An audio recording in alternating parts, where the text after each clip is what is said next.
Stop ujaran kebencian. Stop kesombongan.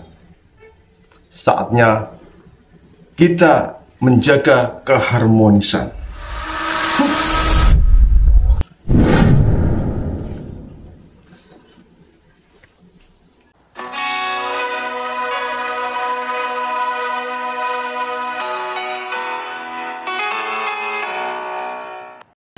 Assalamualaikum warahmatullahi wabarakatuh. Ketemu lagi dengan Bribka Suyono, masih di channel Suyono Listrik. Tentunya masih membahas seputaran anxiety, psikosomatis maupun asam lambung, dan tentunya berdasarkan pengalaman yang saya alami. Apa kabar Anda semua? Saya doakan semoga Anda selalu sehat jasmani maupun jiwani, dan segera lepas dari anxiety, psikosomatis maupun asam lambung. Jangan lupa BPJS, bayar pakai jempol dan subscribe. Tas.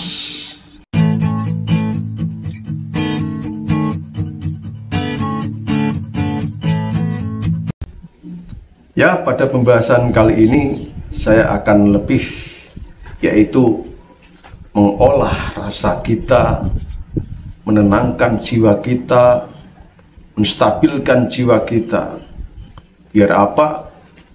Biar jiwa Anda nanti akan rileks, hening, zoom.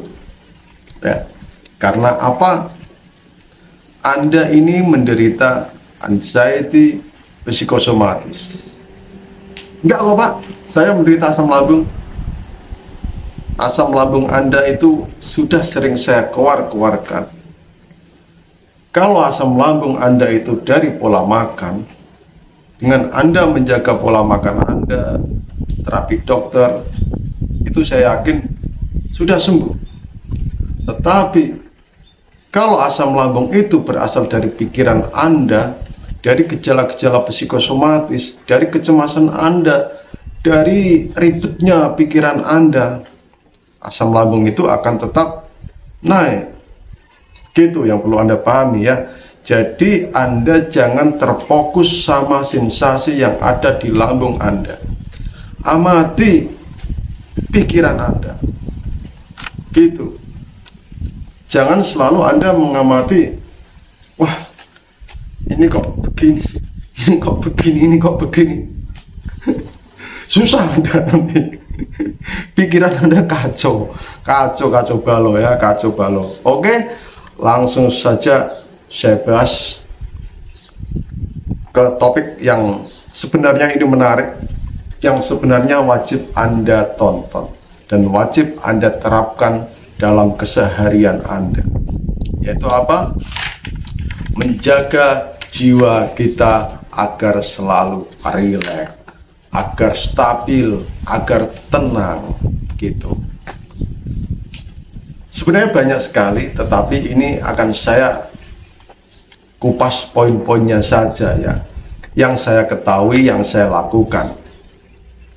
Yang pertama itu adalah ya, malam hari atau pagi hari bangun tidur, Anda itu jangan melihat hal-hal yang negatif. Usahakan itu. Jangan Anda mendengar hal-hal yang negatif. Usahakan itu. Pasti bisa. Contohnya apa sih Pak? Misalkan Anda bangun tidur saja itu sudah handphone, lihat TikTok, lihat YouTube, ya, lihat Instagram. Apalagi sekarang lagi viral-viralnya, yaitu itulah yang viral-viral itu ya. Anda mungkin ikut komen, mendukung pihak ini, mendukung pihak itu. Nah, itu sering mendengar ujaran-ujaran ini, sering mendengarkan kesombongan-kesombongan ini. Nah, kacau. Jadi stop itu ya, karena itu bukan makanan jiwa Anda. Ya, itu. Terus malam hari dan bangun tidur itu jangan terjadi cekcok antar keluarga. intern keluarga, misalnya cekcok sama pasangan Anda. Nah, rusak jiwa Anda nanti. Rusak itu ya. Sebenarnya ini nggak hanya malam hari dan pagi hari saja, tetapi ini yang paling khusus itu adalah malam hari dan saat Anda bangun tidur subuh itu. Hindari itu. Berita-berita ujaran kebencian, terus Anda nonton YouTube film horor ya, terus apa namanya, berita-berita kecelakaan, terus apalagi gejala-gejala penyakit. Nah, pagi hari bangun tidur tontonan Anda langsung begitu. Itu yang membuat rusak jiwa Anda. Mau tidur tontonannya sudah yang film horor-horor, gejala-gejala penyakit, terus ujaran-ujaran kebencian. Terbawa mimpi nanti, mimpi buruk ya, bahkan nggak bisa tidur. Nah, itu karena apa? Ya ini, jiwa Anda itu terguncang oleh hal-hal yang itu. Ingat, makanan jiwa Anda itu apa yang Anda lihat dan apa yang Anda dengar, serta juga apa yang Anda tulis. Gitu, Anda ketik sekarang. Itu ya. Yang kedua adalah Anda saatnya sekarang jangan selalu mengharap untuk dihargai, untuk dihormati, untuk disanjung, untuk dipuji sama orang lain. Ya, karena semakin kita berharap pada manusia, semakin kita berharap pada orang ini, orang itu, yang kita dapatkan hanyalah kekecewaan apabila harapan itu tidak sesuai keinginan Anda. Nah, itu apa Pak Yono sudah bisa berhenti berharap sama seorang? Saya belum 100% bisa melakukan itu, tetapi saya akan terus belajar dan belajar. Noto hati, menata hati dan pikiran saya, menata jiwa saya. Karena saya bukan orang yang sempurna, ya. Saya bukannya orang yang sudah bisa menerapkan ini sepenuhnya, tetapi alangkah baiknya saya juga akan menularkan pada Anda. Karena apa? Saya saat ini juga masih belajar itu. Kita sama-sama belajar, gitu. Tuh ya. Nanti misalkan saya menjadi seorang praktisi spiritual, praktisi kejiwaan, tentunya sesuai pengalaman saya ya. Siapa tahu nanti saya sudah menguasai itu semua, kan begitu ya. Dan saya akan misalnya sudah menguasai itu semua, saya akan buka channel lagi, yaitu apa? Menata hati dan pikiran, mengolah rasa, gitu. Nah itu. Terus yang ketiga, sesekali ya, bisa seminggu sekali atau sebulan sekali, hindari jiwa dan raga Anda dari kebisingan. Kebisingan apa Pak? Misalnya Anda yang tinggal di kota-kota besar, saya yakin apalagi rumah Anda di pinggir jalan, begitu. Ya rumah di pinggir jalan Pak, masa rumah di tengah jalan? Banyak kemacetan ya, suara klakson, belum lagi ada sepeda motor saling beradu mulut sama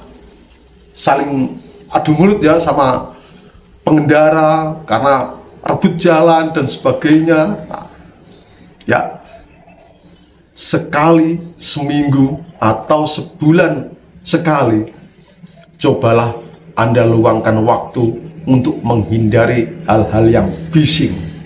Gitu. Bisa pergi ke tempat mana yang Anda anggap itu nyaman untuk Anda. Gitu.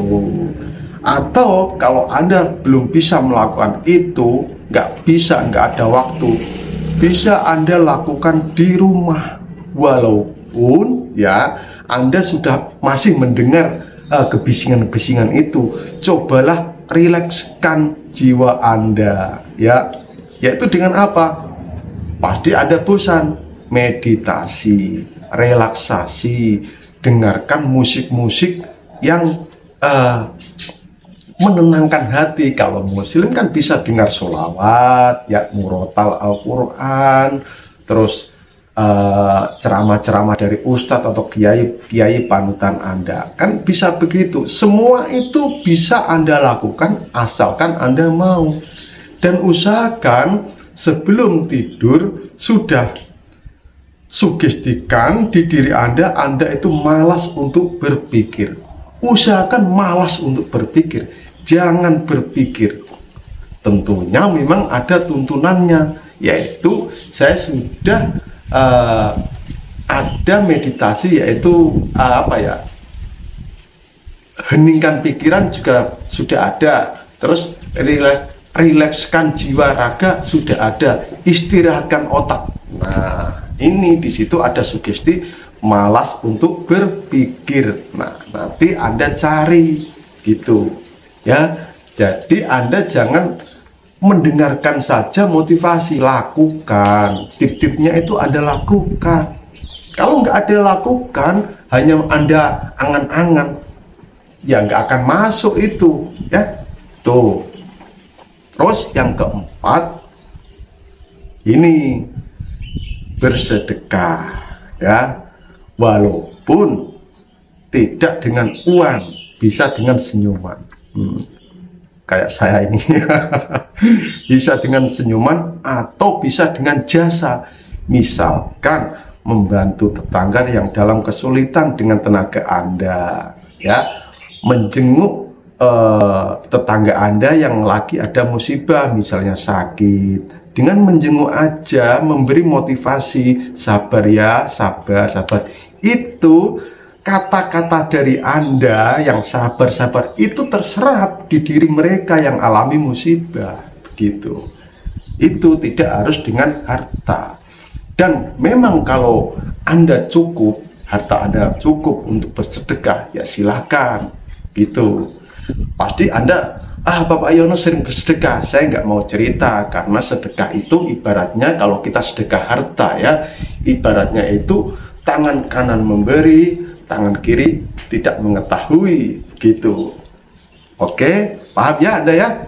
Nah, terus selanjutnya, temui orang-orang yang Anda anggap nyaman ya. Tetapi yang saya maksud di sini, nyaman bukan berarti Anda misalnya ya ingin ketemu motivator ini, nyaman, terus Anda ingin bersama terus. Jangan begitu ya. Maksud saya di sini, utarakan keluhan-keluhan Anda pada motivator Anda kalau memang dekat, gitu ya. Mohon maaf, saya belum bisa, sementara saya hentikan konsultasi lewat WA. Karena apa? Kerjaan saya banyak, saya harus melayani orang banyak, gitu. Kalau Anda telepon saya, ya kalau saya saat ini sedang ngepam, atau misalnya saya sedang bekerja. Karena apa? Kerjaan saya bukan motivator saja, bukan menerima konsultasi saja, tetapi kerjaan saya itu Polri ya, gitu. Kalau memang itu sudah menjadi kerjaan saya, misalnya ya, kerjaan saya motivator, ya kerjaan saya mentor, ya itu pasti saya bisa melakukan itu dengan maksimal. Karena motivator ini hanya saya ingin berbagi pengalaman. Jadi ya mohon maaf ya, kalau Anda misalkan telepon itu gak diangkat misalkan, atau WA gak dibalas, ya itu bukannya kesengajaan, bukan kesengajaan ya. Itu banyak sekali WA yang datang, padahal saya juga punya WA grup, misalnya di kesatuan saya itu tugas-tugas ini, wah udah, artinya WA yang lama itu nggak tahu ketumpuk. Itu ya, kadang yang memegang itu admin saya, begitu ya. Oke, semoga Anda paham dengan hal yang saya sebutkan tadi ya, yang masalah kenapa saya nggak mencantumkan nomor WA, begitu. Mohon maaf atas ketidaknyamanan Anda, tuh ya. Jadi menemui orang-orang yang Anda anggap nyaman, bisa ke Pak Kiai, bisa seorang guru spiritual, bisa orang yang memahami akan keadaan Anda. Nah, luapkan itu ya, asalkan begini ya, privasi seseorang kita itu harus bisa menjaganya. Misalkan ada orang yang curhat saya masalah urusan rumah tangga, dia curahkan, misalnya sambil nangis begini, ya saya nggak mau cerita sama orang lain, orang ini enggak, gitu. Cukup di saya, Gitu. Nah, itu ya. Sekali-kali luapkan luka batin Anda ini kepada orang yang Anda percaya, seorang psikolog, oke, psikiater, sip, dan sebagainya. Tuh ya. Terus yang selanjutnya, yang keenam, Anda itu yang masih ngopi ya, yang masih ngopi, kurangilah ya, atau yang mengandung kafein, terutama pada saat malam hari, saat Anda akan tidur. Orang ngantuk, ya katanya kan begini, ngopi itu bikin orang nggak bisa tidur. Saya sebenarnya itu agak percaya karena saya pernah membuktikan ya. Saya minum kopi ini, saya waktu itu lembur kerja minum kopi karena saya ngantuk minum kopi, akhirnya bener nggak bisa ngantuk ya. Ngopi ngerokok itu artinya kita memaksa raga kita yang harusnya istirahat, itu kita paksakan dengan kafein itu, yang akhirnya ya dengan terpaksa ini raga ini kerja dengan terpaksa begitu ya. Semoga Anda paham gitu ya.